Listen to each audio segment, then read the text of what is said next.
Hello friends and welcome to my channel. My name's Haley and today we're going to be doing the mid-year book freakout time.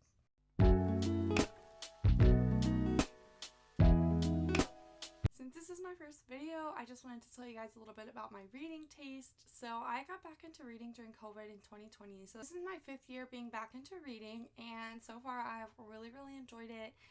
I do tend to read across genres. I avoid horror because I am a really big scaredy cat, and I don't read a super ton of sci-fi or fantasy because those just make me feel a little bit out of my element, but I am venturing more into those genres this year.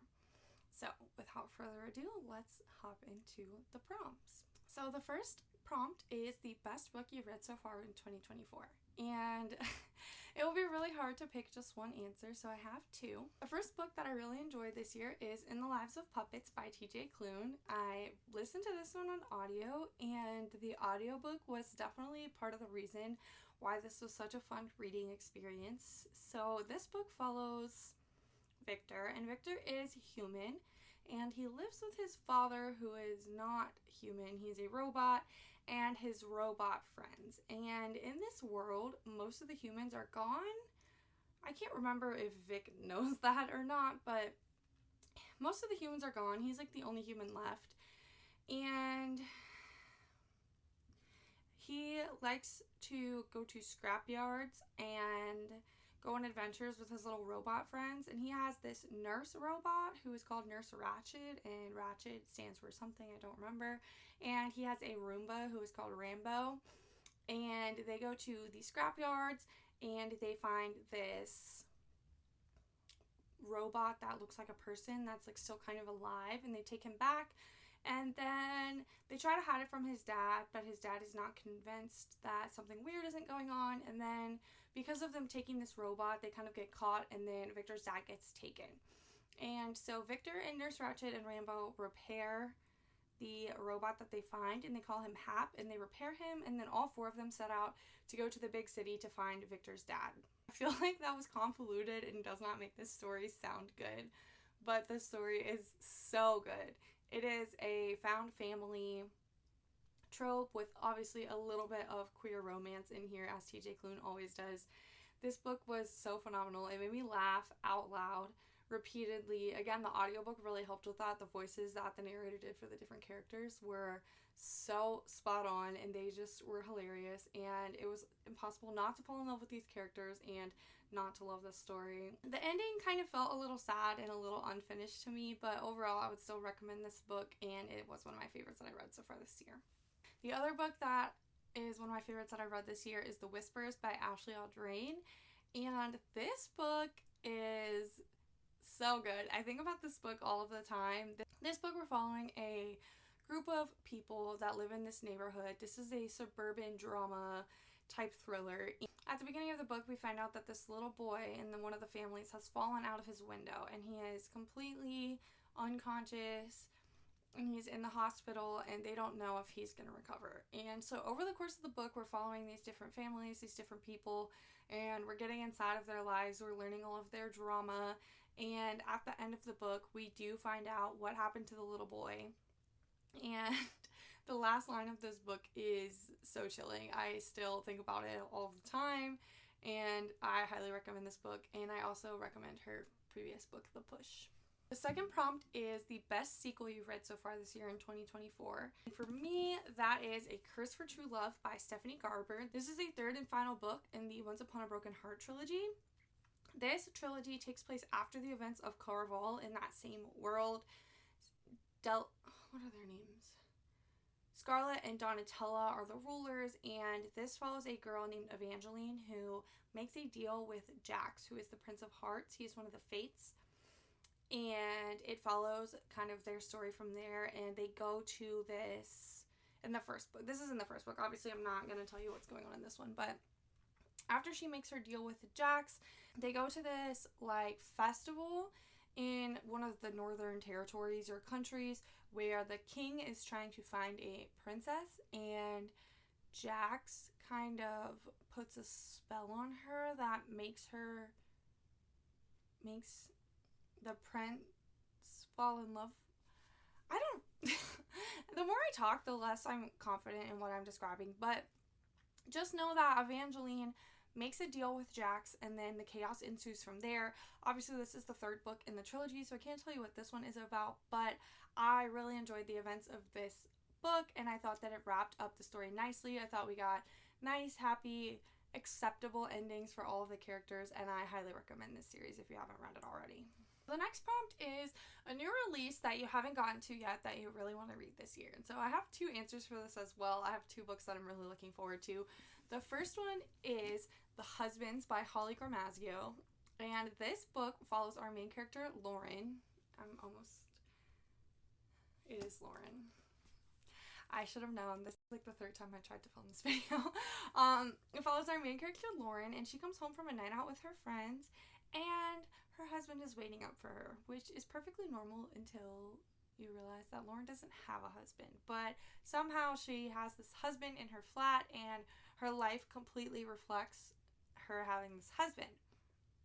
And so she goes to sleep. She's like, I'm just kind of drunk. I'm going to sleep this off. And the next morning she wakes up. He's still there. He goes up into the attic to do something, and then a different husband comes back down. And then another one, and another one. And so then she kind of has to decide what to do with all of these rotating doors of husbands, what's going to be good enough, how do you know if it's true love, and we follow from there. And I've read the first 41 pages of this, and so basically at this point she has found out that the husbands will just keep changing if she sends them up into the attic. But other than that, I don't really know what's going to happen. And so this is one that I'm really looking forward to finishing, and I really hope that I read this one soon. The other release that has already come out that I'm really looking forward to is Miss Morgan's Book Brigade by Janet Charles, and this is the author of The Paris Library, which is one of my favorite books of all time. And so when I found out that this author was releasing another book, I was very excited to pick it up. However, something about picking up historical fiction just doesn't go well with me. I love historical fiction. Every single time I read a historical fiction book, it's 5 stars pretty much. I enjoy it every single time, but something about picking them up and physically starting them is just feels a little cumbersome to me. So this is one that I do have. I got the ARC from NetGalley, and I unfortunately didn't read it before it came out, but I am still really looking forward to reading this one. This one is set in I believe it's during World War I, the Great War, and it is about a woman who goes overseas, and she is working in a children's library in Europe in the midst of World War I. And that's about all I know. But I am really looking forward to this one. I think I'm going to love it. I just need to sit down and pick it up. The next one is the most anticipated release in the second half of 2024. And for this one, I have two answers. So the first one is Dark Restraint by Katie Robert. And this is book 7 in the Dark Olympus series. I am obsessed with this series. It is not, it's nothing to write home about. They're not works of art, but I do really enjoy this series. I love Greek mythology. I enjoy the spice, and so I cannot wait for this one. And this one, I can't even remember who this one follows. I think this one follows, I don't even remember. I can't remember. It's someone that they rescued. I want to say Ariadne, but I could be wrong. Anyways, I'm excited for this nonetheless. This comes out in August, and I will be buying it the day that it comes out. The second book that I'm super looking forward to is the 7th Percy Jackson book, which is called The Wrath of the Triple Goddess. And these books, oh my gosh. When I found out we were getting more Percy Jackson, I was over the moon. I am a huge Percy Jackson fan. I read the books almost every single year, and so the fact that we get more, just unbelievable. Chef's kiss. The next prompt is the biggest disappointment so far of 2024, and unfortunately that is going to have to be Expiration Dates by Rebecca Searle for me. I got an advanced copy of this one, and I was super pumped to read it because I love In 5 Years and One Italian Summer. Those are some of my favorite books. And unfortunately this one fell flat for me. So this one, our main character, can't remember her name because what would my life be if I remembered their names or did my research. But this one, our main character, every time she goes on a date with someone, she gets a slip of paper with their name and how long she's going to date them. And then one night she goes on a date with someone, and the slip of paper just says their name, and it doesn't say anything else. And so she has to figure out, what does this mean? Does this mean that this is the person I'm supposed to marry? And then along the way, we meet some of her past love interest. We hear some of those stories. We also, there's a twist about halfway where we find out something else about the main character that's interesting. This book just wasn't for me, unfortunately. I really did not enjoy it. I thought that what we find out in the second half of the book was just weird and kind of just seemed like the author was like, what else can I do to make this extra weird? I don't even know. That doesn't make sense, but I was really disappointed in this one. I will still read whatever this author puts out next, but overall, this was a no from me. I know a lot of people, though, that have read this book and enjoyed it, so if it sounds interesting to you, I would still give it a shot. This just, unfortunately, was not the book for me. The next prompt is the biggest surprise of 2024. And, you guys, that for me is Bride by Ali Hazelwood. So, this book. So let me say first that I've never read a vampire werewolf book ever. I never read Twilight. I never watched Twilight. I never read any other books that were vampire werewolf-esque books. But I knew I liked Ali Hazelwood, and I was seeing all of the hype, and I freaking loved this book. I was definitely not prepared for what was going to be in here. There was some things that I had to look up online. If you know, you know. But this book was so good. So this book follows... She has a weird name. Misery. Her name is Misery. This book follows Misery. And she is the vampire collateral for the beginning of her life. Basically, the humans keep her captive as collateral to keep the peace between the vampires and the humans. And so basically, if the vampires do anything to instigate the humans, they're going to kill her, basically. And so she grows up as the collateral, and then she's living in the human world. And then she goes back to a vampire world. Her dad is kind of like in charge of the vampire world. And she finds out that she's going to be in an arranged marriage to one of the alpha males of the werewolf world. I don't know why I'm saying world. They're not different worlds. They're different, like, groups of people. They all live in the same little world. But territory, group, I don't know. But she gets in this arranged marriage to this the alpha werewolf. I can't think of his name right now. Low Moreland, yeah. And also, while all this is happening, her best friend goes missing, and she thinks that the werewolf guy has something to do with it because of something she finds in her apartment. And so you're following the storyline of their arranged marriage, and you're also following her trying to figure out what happened to her friend. So you have a little romance, you have a little spice, you have a little mystery thriller going on in here. This book was so good. I loved it. If it sounds good, I would recommend it. I think there is going to be a second one, so that's exciting, and I'll definitely pick that up when it comes out. The next one is your new favorite author, and I would definitely say Ali Hazelwood is up there for me now. I read The Love Hypothesis last year, and I enjoyed it. And then this year, I read Bride, and I read Check and Mate, and I've enjoyed every single one of her books that I've read so far. I've also read the Stimonist novellas, now that I think about it. And I just love her writing and the banter that she creates between characters. Recently, she put out another book called Not in Love, and that one apparently takes a very different tone than some of her previous rom-coms, so I'm interested to check out that as well. So I would definitely say that Ali Hazelwood has made it onto my radar and kind of turned herself into an auto-buy author for me. The next prompt is your newest fictional crush. And this is going to sound really lame, but even though I read a lot of romance books, I definitely can't say that I have a new fictional crush after all of this. I just really can't say that I have one. My boyfriend is perfect, and I'm obsessed with him, and yeah, so I don't really have an answer for this one. I know that feels kind of lame, but that's my answer. The next prompt is your newest favorite character, and my newest favorite character is Judith from the Marlowe Murder Club. Judith is a 77-year-old woman in the first book, and she is just living her best life. She writes crosswords for the National Crossword, and in the very beginning of this book, she's just going swimming naked. Why did I say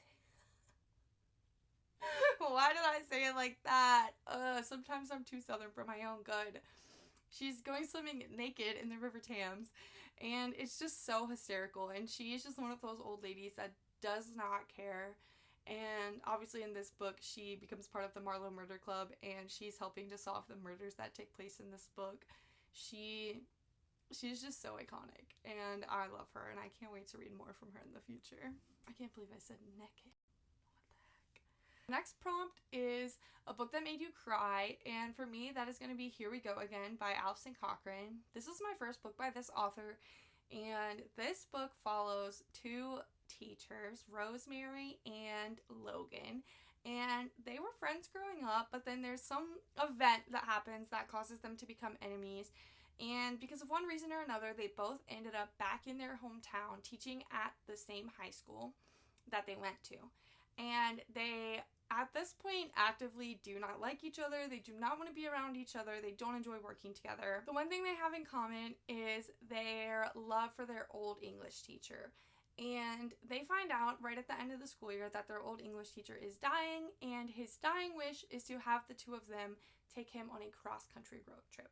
As a teacher myself, this book really spoke to me about the impact that a teacher can have on your life, and just the relationships that you can build with students and how long-lasting they can be. And obviously this old English teacher's, his plan was to get them to fall in love over the course of this road trip. And this book was so beautiful. The love story between the two female main characters was good. It was good, but I loved the love story between the old English teacher and his former flame. I cannot remember their names because I'm just the worst. I'm so sorry. But I loved this book. The stuff they did on the road trip was so fun. The different scenes were awesome. I loved the drag bar. It was so sweet. But of course, he was dying, and so the book was very emotional at the end. I did cry a lot, even though I knew what was coming. Nonetheless, I would still recommend this book. I've seen a lot of positive reviews of this one, and this one was definitely a 5-star for me.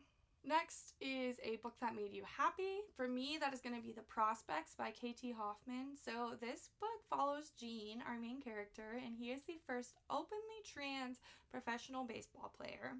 And he is living his best life. He's playing AAA, which is the step closest to playing in the majors. He's playing on his AAA team. He lives with one of his other teammates who is also gay. And, well, I didn't say he was gay yet, but he is gay. And, you know, he's just having a good time. And then his former teammate / rival gets traded to his team. And he is like, oh, great, here we go. And so these guys have to learn how to work together, and this guy, his rival, his name is Luis comes in and takes his position. So not only does he have to play with his former teammate turned rival, he also has to give up his main position while he's, you know, trying to get to the majors, as all of these players are. And so they have to learn how to work together, and of course, over the course of the book, they not only become good teammates, they become friends, and then they fall in love, and it was so good. I love baseball. This is my first time reading from a trans main character, and I really enjoyed that and just learning about that, and I really enjoyed the writing, and it was such a fun book. It made me so happy, and I loved it. My nose itches when I'm nervous. The next prompt is the most beautiful book you've bought so far in 2024. This one was not easy for me, but I'm gonna go ahead and go with The Sunbearer Trials by Aiden Thomas. This book is beautiful in terms of the coloring. I love the teal, blue, green, and I love the gold foil as well. I'm really into the gold foil on the books. So this is going to be the book that I pick for that. I don't really know much about this book. I think it is a duology. I know the second book is coming out this year, but yeah, it's pretty. I enjoy it. And we have a map on the inside. And then the front just has a little skull, but you can't go wrong with a book with a map and some gold foil on the front. Alright, and then the last question is a book you need to read by the end of the year. And obviously the answer is so many. However, throughout the second half of 2024, I want to focus on finishing up some of these series that I'm currently in the middle of, which it is, I believe, at least 20, more than probably. So I will be posting a video coming up shortly on my channel where I start to try and finish series that I'm in the middle of, and at the beginning of that video I will go through every single series that I'm in the middle of. So definitely books that I want to finish by the end of 2024 is I want to work on finishing series that I have started, and I want to get caught up some on my NetGalley books. Thank you so much for watching, and I'll see you next time. Bye! Love you!